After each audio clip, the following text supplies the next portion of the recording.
very exciting for the last 2 days.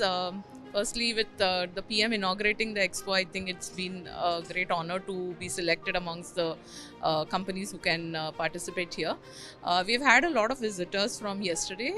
Some of the senior scientists, some ministers also have visited some of the, as well as it was a chance to interact with a lot of students. So it's been very exciting.